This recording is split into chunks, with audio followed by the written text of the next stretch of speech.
Attempt to force expulsion from union and job through false case.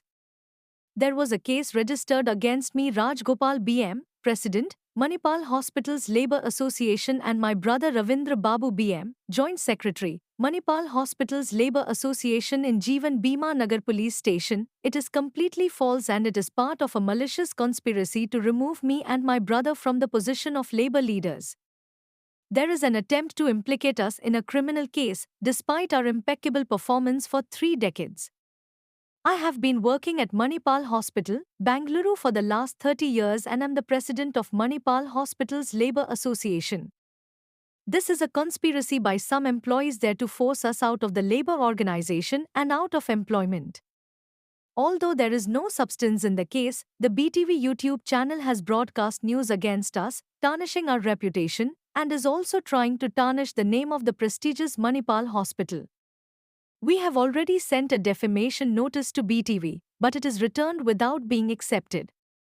Therefore, it is far from the truth to say that we have sexually harassed our colleagues. We both got anticipatory bail and the truth will be revealed through the police investigation. Even tracing our mobile tower location at the time of the incident can prove our innocence. Sir ನಮ್ಮನೆ ಹೆಣ್ಮಕ್ಳು ಅಂದ್ರೆ ನಾವು ಅದರಿಂದ ಬಿಟ್ಟು ಕೇಸ್ಗಳು ಹಾಕ್ಸ್ತೀವ sir ನಾವು ಇಲ್ಲಲ್ಲ sir ನಮ್ಮ ಹೆಣ್ಮಕ್ಳು ನಾವು ಎಷ್ಟು ರೆಸ್ಪೆಕ್ಟ್ ಮಾಡ್ತೀವಲ್ಲ ಸರ್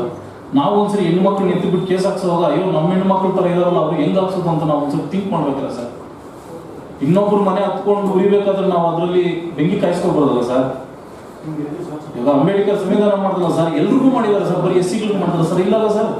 ಎಲ್ಲರೂ ಅದರಲ್ಲಿ ಬೆನಿಫಿಟ್ ತಗೋತಾ ಇದ್ದಾರೆ ಎಲ್ಲರೂ ಚೆನ್ನಾಗಿದ್ದಾರೆ ಈಗ ಅಂಬೇಡ್ಕರ್ ಸಂವಿಧಾನ ತಂದಿಲ್ಲ ಅಂದ್ರೆ ನಾವು ಈ ರೀತಿ ಇರ್ತಾ ಇರಲಿಲ್ಲ ಸರ್ ದಯವಿಟ್ಟು ನಮ್ಮ ಅಣ್ಣನಿಗೆ ನನಗೆ ಇದರಿಂದ ನ್ಯಾಯ ಸಿಗಬೇಕು ಅದರಿಂದ ಇಷ್ಟು ದೂರ ಬಂದಿದ್ದೀವಿ ನಾವು ತಪ್ಪು ಮಾಡಿದ್ರೆ ಇಷ್ಟು ಗಂಟೆಲ್ಲ ನಾವು ಬರ್ತಾ ಇರಲಿಲ್ಲ ಸರ್ ನಾವು ಕ್ಷಮೆ ಕೇಳ್ತಿದ್ವಿ ಏನೋ ನಮ್ಮಲ್ಲಿ ಒಂದು ಪಾಶ್ ಕಮಿಟಿ ಇದೆ ನಮ್ಮಲ್ಲಿ ಸಿಕ್ಕಾಪಟ್ಟೆ ಕ್ಯಾಮರಾಗಳಿದೆ ನಮ್ದೆಲ್ಲ ಒಂದು ಹೈಟೆಕ್ ಹಾಸ್ಪಿಟಲ್ಗಳು ಆ ಥರ ಒಂದೇನು ಒಳಗಡೆ ನಡೆಯಲ್ಲ ನಾವು ಬಾತ್ರೂಮ್ಗೆ ಹೋಗ್ಬೇಕಾದ್ರೂ ಮೇಲೆ ಕ್ಯಾಮ್ರಾ ಇರುತ್ತೆ ಒಳಗಡೆ ಇರಲ್ಲ ಆದರೆ ಆಚೆ ಕ್ಯಾಮ್ರಾ ಇರುತ್ತೆ ಅಂತ ಜಾಗದಲ್ಲಿ ತಪ್ಪಿದ್ರೆ ಮ್ಯಾನೇಜ್ಮೆಂಟ್ ಬಿಡಲ್ಲ ಸರ್ ನಾವು ಲೀಡರ್ ಆಗಿರ್ಬೋದೇನೋ ನಮ್ಮನ್ನು ಕರೆದು ಎನ್ಕ್ವೈರಿ ಮಾಡಿ ಆಚೆ ಕಳಿಸ್ತಾರೆ ದಯವಿಟ್ಟು ನ್ಯಾಯ ಕೊಡಿಸಿ ನನಗೂ ನಮ್ಮ ಅಣ್ಣ ನ್ಯಾಯ ಕೊಡಿಸಿ ನೋಡಿ SC ಜಾತಿ ಅನ್ನೋದು ನಾವು ಏನು ಹೇಳ್ತಿದ್ದೀವಿ ನಮ್ಮನ್ನು ಮಾತ್ರ ದಯವಿಟ್ಟು ತುಳಿಯೋಕೆ ಹೋಗ್ಬೇಡಿ ನಾವು ಮನುಷ್ಯ ನಿಮ್ಮ ತರ ನಮಗೂ ಮನಸ್ಸಿದೆ ನಮಗೂ ಬದುಕಬೇಕನ್ನೋ ಆಸೆ ಇದೆ ನಿಮಗೆ ನಿಮ್ಮ ಇದರಲ್ಲಿ ನಮಗೆ ಹಿಡಿಬೇಕು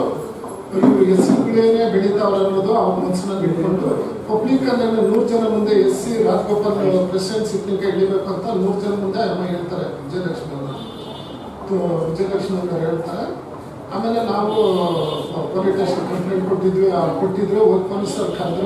ಕರೆದಾದ್ಮೇಲೆ ನಾವು ಮಾತಾಡ್ಬಿಟ್ಟು ಆಮೇಲೆ ಬೇಲ್ ತಗೊಂಡ್ವಿ ನಿರೀಕ್ಷೆ ಬೇಲ್ ತಗೊಂಡ್ಮೇಲೆ ಇವರು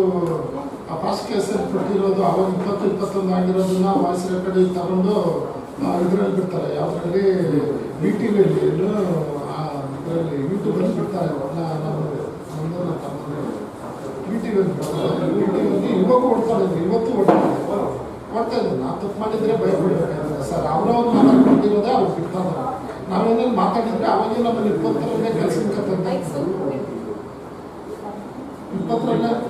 20ರಲ್ಲೇ ನನ್ನ ಕೆಲಸಕ್ಕೆ ತೆಗೆದುಬಿಡೋದು ಸರ್ ಎಲ್ಲ ಸಾಕ್ಷಿ ಆಧಾರ ಎಲ್ಲ ತೆಗೆದುಬಿಟ್ಟು ಅದಾಗಲಿ ಈಗ ಒಂದು ನಮಗೆ ಆಗದಿರೋ